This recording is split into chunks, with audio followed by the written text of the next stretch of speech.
मुस्की पे हार गल जमाना, तोरे पीछे दीवाना भइल परवाना। जब जब तू हंस के देख गोरिया, दिलवा भूल जाला अपना ठिकाना। एक मुस्की पे हार गई जमाना, रूपवा तो हालांकि चांद पुराना। तोहरा आगे फीका लागे सब कुछन, तू बन गई लू दिल के अफसाना। गाल गुलाबी अखियां नशीली ले, चाल तो हर लागे रंगीली ले। धीरे धीरे जब तू आवेलू, धड़कन हो जाला बढ़ीली। कान में झुमका चमकन बोले, पायल रुन झुन गीत सुनावे। एक झलक खातिर लोग तरसे, तू मुस्की दे के दिल बहका। गली गली बस चर्चा तोहर माम, तोहर हर दिल टिक जाए।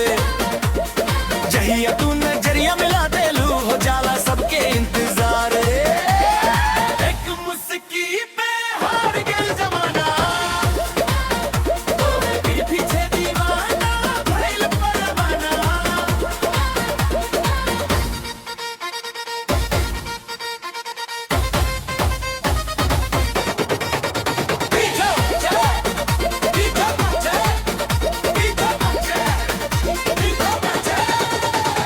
डीजे बाजे रोशनी चमके है क्या, तोहरे स्टेप पे भीड़वा थिर के।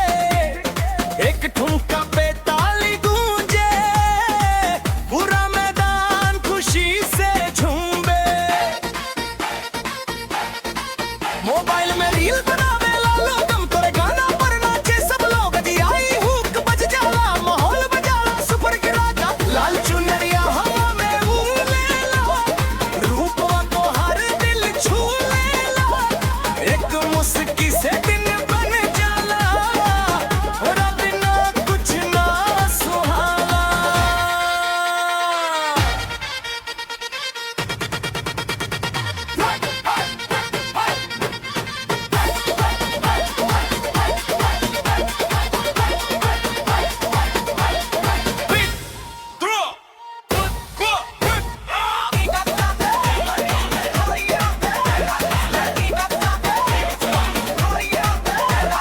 मेला होके चाहे शादी के रात एला, सबके जुबान पे तो हर बात तुआ। जहिया तू मंचवा पे झूमे लुई, याद रहे बरिसों तक मुलाकात तुआ। नैन तो हर जादू चलावे, दिलवा के सपना बना। एक मुस्की में जान बसल बा, हर कोई तोहरे गीत गावे।